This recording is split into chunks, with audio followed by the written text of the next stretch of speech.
pemilu itu harus adu gagasan, bukan adu gimmick ya. Jadi kalau yang ditonjolkan gimmick itu, saya kira itu tidak betul. Dan tinggal saya kira para pemilih sudah tahu kan, nanti siapa yang punya gagasan yang bagus untuk membangun bangsa ini. Pesan Wakil Presiden Ma'ruf Amin agar pemilu diisi oleh adu gagasan oleh para kandidat pemimpin ketimbang gimmick politik ditanggapi beragam oleh para capres-cawapres maupun tim suksesnya.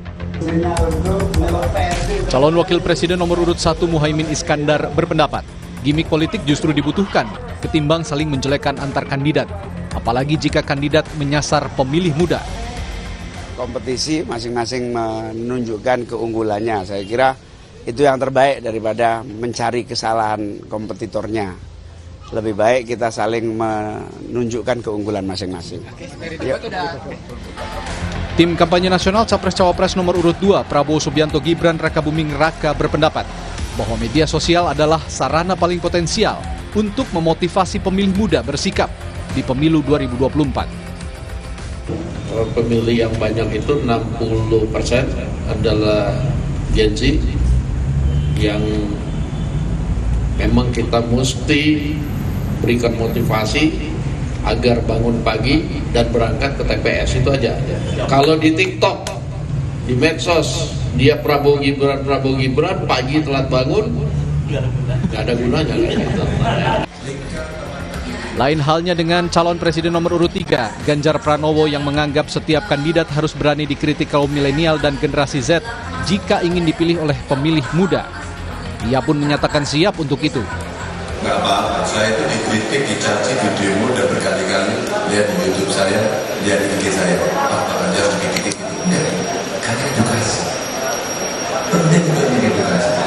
Waktu saya di demo rame-rame, Pak itu nggak dikasih Pak, dia nggak mau Pak, udah Pak saya nggak terima, nggak mau Pak, kepala dinas apa lagi Pak, nggak mau, pokoknya maunya Pak Ganjar, kata saya. Dan ketika saya bilang, nggak apa-apa, nggak apa-apa, maka sebenarnya kritiknya kita dengarkan, benar atau tidak kita jawab. Analis politik mengungkap, keinginan pemilih muda untuk mengemas politik dengan cara yang santai membuat gimmick masuk ke wilayah persepsi mereka. Salah satu yang disasar dari pemilih muda itu adalah top of mind mereka, dan biasanya karena keinginan untuk membincang politik itu mungkin jauh lebih rileks, jauh lebih santai. Kerap kali kemudian gimmick masuk ke wilayah persepsi mereka. Meskipun sebenarnya anak-anak muda sekarang, Gen milenial dan Gen Z, itu juga bisa didorong kepada hal-hal yang jauh lebih substantif. Berdasarkan data dari Komisi Pemilihan Umum KPU, jika diakumulasikan, total pemilih dari kelompok generasi milenial dan generasi Z mendominasi pemilih pemilu 2024, yakni lebih dari 113 juta pemilih atau 56,45% dari total pemilih. Tim Liputan, Kompas TV.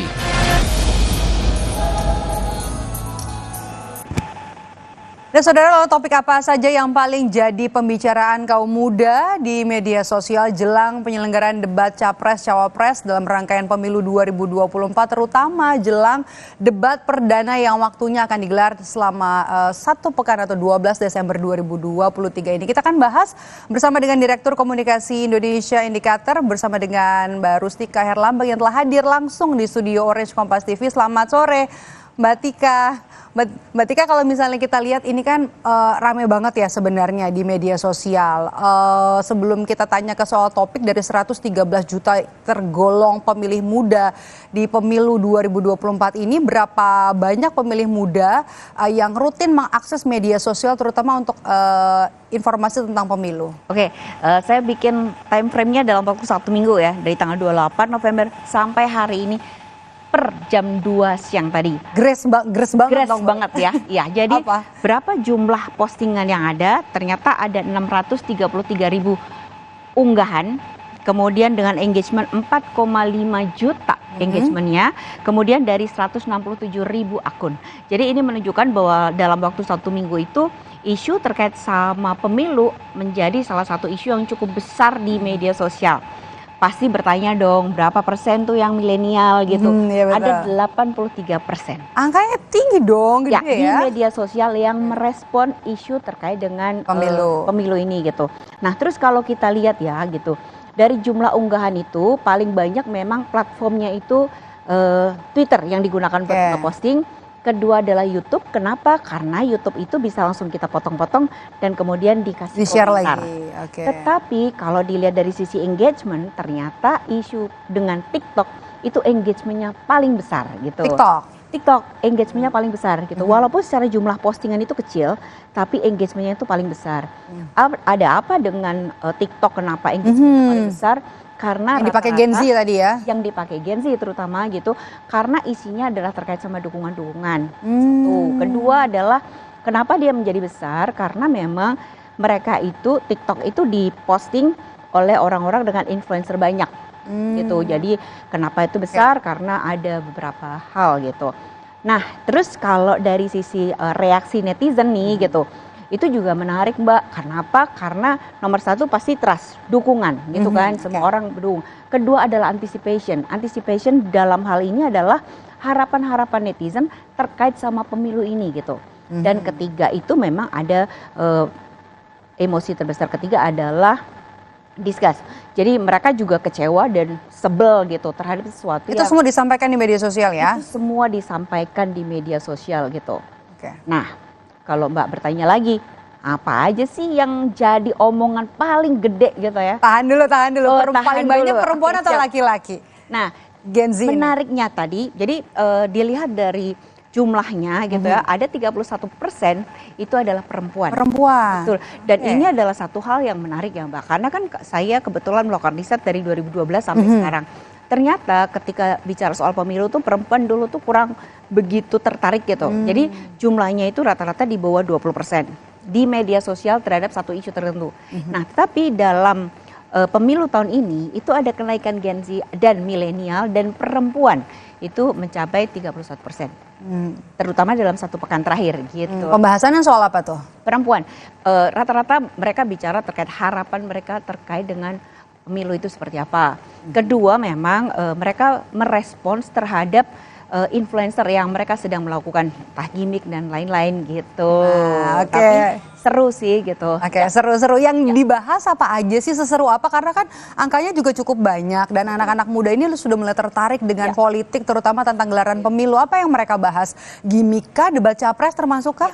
Lebih dari, jadi lebih 1/5 isu terbesarnya dengan engagement terbesar itu berasal dari polemik gitu ya, atau perseteruan dalam tanda petik antara adu gagasan dan gimmick. Adu gagasan dan gimmick, oke. Betul sekali. Kenapa? Karena jadi isu ini sebenarnya diposting ada 102.000 postingan ya terkait dengan sebaiknya kita adu gagasan atau kita gimmick nggak apa-apa. Habis kita dapat gimmick, orang tahu kita, baru kita menyampaikan sosialisasi.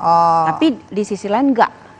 Apalagi mereka mentarget Harus catchy dulu yang pertama ya. Gitu. Yang pertama tuh yang penting kita dikenal dulu, baru kita masukkan isunya gitu.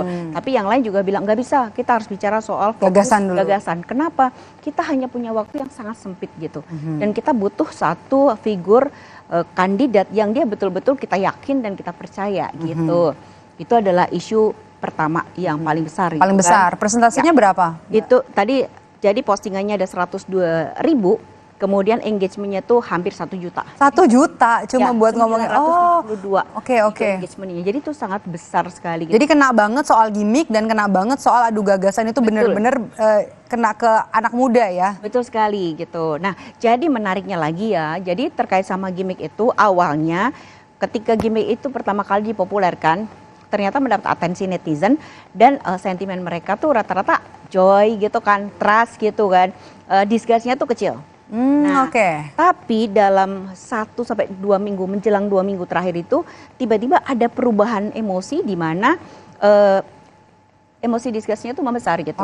Karena mereka bosan kan gimmicknya itu aja atau gimana kita bacanya? Ada beberapa yang bicara adalah anak-anak netizen Gen Z kebetulan gitu ya, dan dia mendapatkan engagement cukup besar gitu karena dia mengingatkan gitu. Gen Z itu bukan seseorang yang dengan mudah dibodohin gitu. Kalau caranya dengan seperti itu gitu. Gen Z itu juga justru orang yang sangat rasional dan Gen Z butuh tahu seperti apa kandidat kita gitu. Nah, kebetulan yang banyak bicara itu adalah anak-anak Gen Z yang kemudian dia menyampaikan statementnya itu dan mendapat respon juga dari Gen Z lainnya gitu. Jadi itu yang membuat isu terkait sama gagasan dan kemudian juga gimmick menjadi sangat besar karena direspon oleh kelompok mereka sendiri. Oke, selain isu gimmick dan juga gagasan, apalagi sih Mbak Tika? Nomor 2 terbesar itu adalah terkait dengan perubahan format debat. Ternyata itu juga dapat atensi dari anak muda ya. Atensi. Jadi dalam pekan lalu itu sudah ada harapan dari netizen gitu ya, terutama anak-anak Gen Z gitu, bahwa cawapres ini bisa ikut debat, bisa menyampaikan.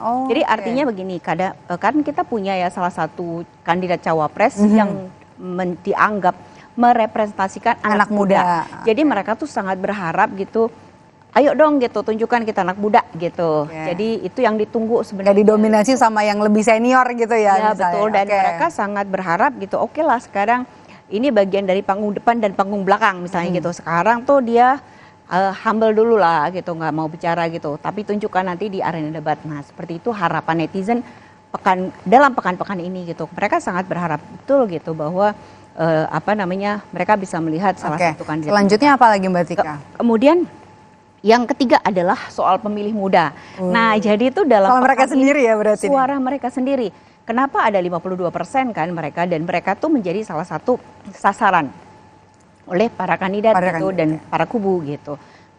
Itu yang menyebabkan kenapa isu terkait sama pemilih muda menjadi sangat ramai gitu.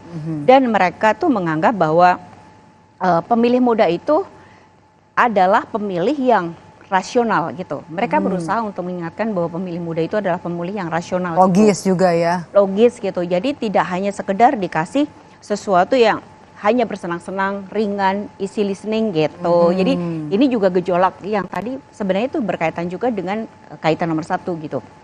Nah, kita melihat bahwa hampir semua kandidat itu dia mencari pasarnya adalah anak muda dan milenial itu. Karena suaranya banyak, potensinya sangat besar. Gitu. Dan juga itu terkait juga dengan beberapa liputan terkait sama dengan riset gitu ya di Malaysia misalnya dan juga di Amerika yang menyatakan bahwa ada hubungan gitu ya terkait sama demografi pemilih dengan strategi untuk kampanye.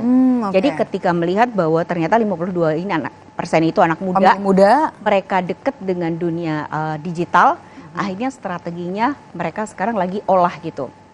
Nah sementara kalau anak muda itu mendekati mereka dengan cara apa? Itu sebenarnya udah kelihatan sekali gitu di media sosial. Jadi ada 3 platform yang mereka deketin gitu ya. Yang pertama adalah melalui komunitas. Jadi komunitas atau hobi gitu. Jadi kita lihat kenapa kalau hari Minggu di Car Free Day atau lari bersama atau olahraga atau komunitas itu banyak sekali para kandidat dan kubu calon itu berada memanfaatkan di sana. waktu. Betul sekali. Kedua adalah multi platform. Jadi anak muda atau milenial dan Gen Z itu dia tuh ingin membutuhkan sesuatu yang baru dan tidak hanya platformnya tuh yang cuma satu arah, tapi dua arah gitu. Bisa memberi dan bisa menerima gitu. Jadi nggak cuma sekedar halo begini nggak bisa gitu. Terus juga dikatakan bahwa netizen atau anak muda itu nggak bisa hanya misalnya harus kumpul semua satu sisi gitu, terus kemudian suruh ini dengerin doang, nggak mau gitu, pengennya tuh harus ya tadi resiprokal itu gitu. Itu ada beberapa hal yang menarik Mbak. Tadi kan yang pertama tuh kan gimmick versus gagasan, yang paling besar angkanya, yang paling tinggi engagementnya. Terus kemudian juga yang kedua tadi ada debat yang sebentar lagi atau 1 minggu lagi bakal berlangsung, terutama soal formulasi debat ya. Nanti ketika ada formulasi debatnya tidak ada cawapres ini agak turun begitu ekspektasi pemilih muda. Karena mereka sangat berharap sekali gitu. Dan kalau kita melihat kalau debatnya tuh dia hanya diisi dengan visi misi satu arah, itu kan anak muda kurang suka gitu. Dia suka ada interaksi, bahkan interaksi di antara para kandidat gitu. Jadi tidak seperti debat-debat yang pernah ada. Betul sekali. Itu bukan debat yang diharapkan oleh pemilih muda kalau begitu ya. Secara tidak langsung bilangnya kayak gitu ya. Pemilih muda kan gitu, betul. Yang ketiga soal pemilih muda sendiri ada lagi nggak abis itu yang paling sering dibahas? Yang keempat itu adalah deklarasi. Jadi kan kita lihat dalam namanya juga lagi kampanye ya. Jadi deklarasi kepada paslon itu adalah isu terbesar keempat. Kemudian yang kelima itu adalah terkait sama hoax dan disinformasi. Oke, anak-anak pay attention soal ini ya. Betul sekali. Jadi ternyata terkait sama hoax, disinformasi, misinformasi, rumor, desas-desus, itu gosip itu menjadi salah satu hal yang menjadi pemikiran mereka. Gitu. Jadi ternyata kita harus berhati-hati ya gitu terkait sama hoax dan disinformasi. Kenapa gitu? Karena kenapa ada banyak sekali informasi yang mungkin salah, yang sengaja didesakkan gitu, atau sesuatu yang disampaikan terus-menerus gitu dan itu salah. Dan itu salah gitu. Dan dianggap dan diyakini sebagai sebuah kebenaran gitu. Mereka juga mengingatkan bahwa dalam era digital itu kita melihat bahwa kita bisa menggunakan teknologi untuk melakukan itu, sehingga beberapa hal yang terkait sama hoax, disinformasi atau misinformasi itu jangan sampai itu terjadi di Indonesia sehingga dia bisa menghancurkan dalam tanda petik pemilu di Indonesia gitu. Karena yang dikhawatirkan itu adalah disinformasi yang masif, tersistem atau terstruktur, apalagi di era digital mereka bisa dengan melakukan rekayasa algoritma gitu kan. Itu bisa sangat dilakukan dan itu yang dikhawatirkan. Kenapa? Karena di beberapa negara yang habis pemilu ternyata disinformasi, misinformasi, dan hoax itu sangat mendominasi sehingga mampu untuk menggeser opini masyarakat yang itu akan berimbas pada hasil pemilu. Mbak Tika, apakah penggunaan buzzer, influencer gitu-gitu masih berpengaruh nggak sih untuk nge-grab suara, nge-grab atensi dari para pemilih muda ini? Masih sangat berpengaruh juga. Nah, jadi kan dengan adanya influencer itu kenapa kita melihat bahwa kenapa influencer itu sangat diperlukan, karena dengan influencer itu beberapa kita punya visi misi atau program lebih mudah disampaikan mereka karena mereka sudah tahu caranya seperti apa. Dan mereka tuh melihat bahwa kenapa menggunakan influencer, karena mereka berharap dapat yang namanya bandwagon effect gitu. Jadi lagi trennya tuh ke sini gitu. Semua orang ikutan ke sini. Kan influencer itu lagi ke sini, makanya semuanya ikut ke sini. Itu yang diharapkan gitu. Itu yang diharapkan ya. Betul. Jadi penggunaan influencer itu menjadi sangat penting gitu di saat kita tahu bahwa situasi kampanye itu sangat pendek sekali gitu. Jadi kalau misalnya mau mengangkat isu atau topik tertentu di media sosial, salah satu kandidat atau pasangan kandidat menggandeng influencer itu pesannya bisa lebih potensial sampai dengan baik atau lebih efektif lah gitu kalau pakai influencer. Ya, yang pertama adalah bagaimana aktivitas tersebut itu bisa diterima audiens yang lebih luas. Diterima dulu gitu ya? Diterima dulu. Jadi dalam minggu lalu kami juga melakukan riset terkait sama influencer. Jadi ada hanya satu event nih gitu kan. Dia Prabowo misalnya, dia menghadirkan beberapa influencer besar gitu kan, ada Raffi, ada Nagita, ada Cipung gitu kan. Nah yang terjadi hanya dalam satu event itu engagementnya tuh ada hampir 102.000. Dalam satu? Itu dalam waktu itu riset kita hanya 2 hari. 2 hari? Habis kejadian itu terus kita hitung seberapa besar sih efek si influencer itu dan sentimen positifnya dan negatifnya, apakah mereka itu happy atau enggak gitu kan, apakah mereka tuh senang atau jijik dengan gitu pertemuan kan, itu. Dengan pertemuan itu gitu. Nah tapi ternyata namanya juga influencer ya, mereka pintar untuk mengemas isunya sehingga beberapa aktivitas yang dilakukan dengan salah satu kandidat ini menjadi rame. Karena apa? Karena dia bisa berdua dengan si kandidat nyanyi gitu kan. Dan itu ini jadi isu terbesarnya sebenarnya ya? Ya, dalam pekan kemarin itu influencer itu menjadi salah satu isu terbesar. Oke, nah kita akan lihat ini tadi yang seperti disampaikan oleh Mbak Tika, isu terbesar dalam pekan ini. Tadi yang pertama engagementnya paling tinggi ya Mbak Tika, ini adalah gimmick versus adu gagasan. Ini mendominasi. Setelah itu anak-anak muda tertarik sama debat cawapres yang formulasinya kemudian juga diubah oleh KPU dan ternyata ini mendapat perhatian dari anak-anak muda. Dan ini juga ada pemilih muda ya Mbak Tika di posisi ketiga, kemudian juga posisi keempat ada deklarasi. Selama hampir sebelum masa kampanye ini kan deklarasi ini kan banyak di mana-mana di KPU, kemudian juga deklarasi damai dengan segala macam gimmick-gimmick yang juga disampaikan. Ini ternyata menyita perhatian pemilih muda. Ya, betul sekali gitu. Jadi event itu juga event di mana dilakukannya deklarasi gitu tuh juga menarik juga buat anak muda gitu. Tapi juga sebenarnya kalau kita bicara soal kampanye dan lain-lain gitu. Jadi panggung lari sehat gitu ya. Lari gitu ya atau komunitas lah ya, itu menjadi salah satu yang terbesar dan atensinya positif. Oke, dari isu yang disampaikan tadi, masih tertarik nggak sih pemilih muda nanti untuk nonton debat capres-cawapres ini? Nah, kita tergantung. Kalau misalnya betul-betul hanya menyampaikan visi misi semata gitu ya, mungkin netizen muda mungkin kurang tertarik. Kenapa? Yang tadi disampaikan gitu ya. Jadi dalam kalau pemilih muda itu senangnya adalah sesuatu yang tidak searah, tapi resiprokal gitu. Ada timbal balik gitu. Ada adu gagasan. Nah, itu setidaknya dalam 1 minggu terakhir itu adalah harapan daripada netizen muda terhadap pemilu supaya mereka bisa tahu betul gitu siapa kandidat yang terbaik untuk mereka. Kita tunggu nanti debat perdana nanti dari Capres-Cawapres di Pilpres 2024 ini. Terima kasih sudah bergabung bersama kami Mbak Rustika Herlambang selaku Direktur Komunikasi Indonesia Indikator. Sehat selalu Mbak Tika. Sehat selalu Mbak. Dan usai jeda saudara, kami kembali dengan informasi calon wakil presiden nomor urut 2 Gibran Raka Buming Raka meminta maaf usai keliru antara asam sulfat dengan asam folat untuk ibu hamil.